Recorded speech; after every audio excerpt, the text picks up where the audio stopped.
Jesse snapped back into his pierced form. A loud, muffled sound became clearer at the same time as his vision. Jesse! Jesse! Hey, Mitchell. Welcome back. Likewise. Jesse and Mitchell faced each other through bars in two separate holding cells. Jesse stood, wobbling, then groped the bars to get closer to Mitchell. How you doing, buddy? I feel like I drank a full keg and then got hit by a truck. You popped into that cell full mega wolf status, and then you just shrunk back. I know at this point it's sort of my catchphrase, but any idea what's going on here? I do, man, and you might want to sit down for this. All right, but my back is killing me. Figure of speech, dude. Lay it on me. You know Candace, right? Mr. Armstrong's niece? The cute bartender you left in the ambulance with?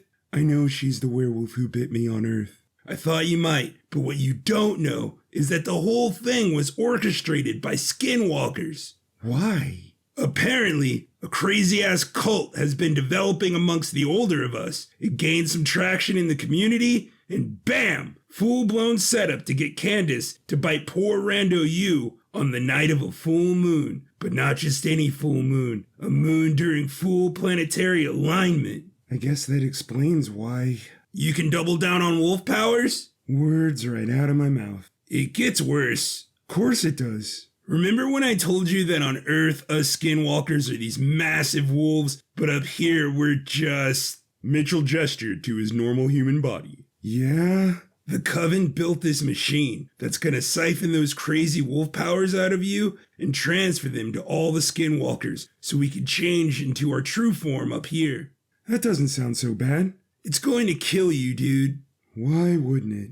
There was no way I was down with any of this. They caught me trying to call Sheriff Mills and locked me up in here. What about your parents? They're members of the Coven. No way. It's been a rough couple of hours, Jesse. I'm not gonna lie. Okay, no more standing around. My knees don't feel like gel anymore. Got any bright ideas on how to get us out of here? Not a one. I was kind of hoping you'd mega wolf us out of here. I'd love to, but I'm not 100% sure on how that works. And I kind of think I need to recharge after last time. Think fast, the ritual is coming up. Jesse looked around his cell. Turning his head upward, he saw that there was a bolted air vent right above his cot. He climbed on top the padded mat, using his claws to unscrew the face of the vent, pulling himself inside. He crawled the airspace until he was right above Mitchell's cell. Watch out! Jesse's torn up red and white sneakers slammed through the vent into Mitchell's cell. Soon the both of them were free, and wandering the maze that was the ventilation system of this fortress. Unbeknownst to them, they were being watched through the countless hidden cameras. Yanny and Laurel Redbone looked on at their son and his friend on a giant monitor in the control room. Dr. Humphrey, as well as the Spectre sisters, stood by, surrounding the black leather throne of their leader, Magdalene, a brown skinwalker. She wore a red and gold pinstripe suit with black silk gloves. This had better work, Redbones. It will, your majesty. Michi has no idea he's being manipulated, which makes him all the more predictable. Look right there on the screen. They've already made it to the back exit, as planned. Following the vents led Jesse and Mitchell to a storage closet. There were two doors. The one with the bright green exit sign took priority of the other. When Jesse opened the door, he found himself on the side of a mountain, overseeing all of Aldrania. Mitchell was behind him.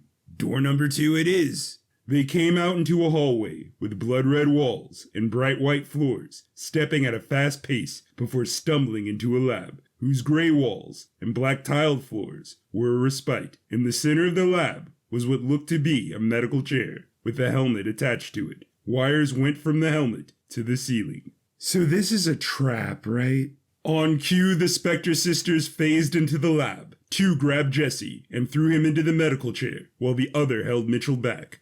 I'm not double-crossing you, Jesse, I swear! The doors to the left slid open vertically. Out stepped Magdalene, flanked by Mitchell's parents and Dr. Humphreys. And in such record time. Kudos, Redbones, you have earned your seat at the table. Magdalene strutted over to Jesse, who was strapped into the chair with a ball gag in his mouth. And how are we, Mr. Todd? Are we comfy-wumpy? Jesse could only furiously mumble.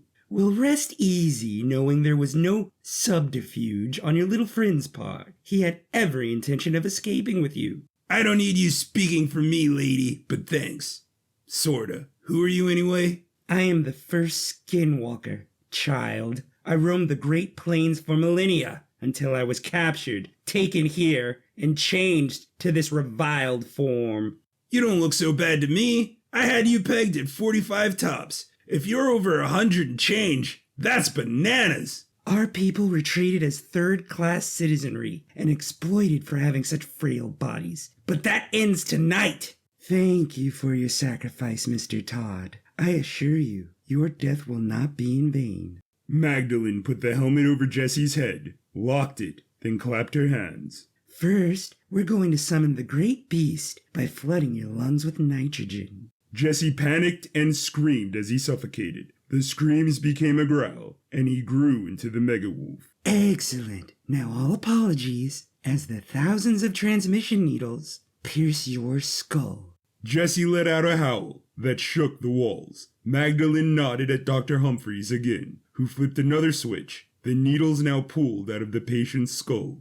Over the years, I found that mysticism and technology to be a great marriage. I knew how to create an alpha wolf. It was only a matter of waiting for alignment. And the thing about alphas is that the energy inside of them is closer to that of a skinwalker's than any other race. Mitchell was in shock as bright blue electricity shot out from the helmet on Jesse into the wires. We've tapped into the artificial oxygen systems, where we're sending alpha life force into the dome. And pretty soon, Magdalene's voice grew deep as she writhed in pain, along with all the other skinwalkers, dropping to all fours as their limbs and torsos grew long and hairy, their faces stretched into maws. Mitchell was in so much pain, his bones and muscles broke, then shifted at such a rapid rate he thought he was going insane. His last thought before it all went black was, "Hang in there, Jesse!" You just listened to Werewolves on the Moon, Episode 9, Fortress of the Coven.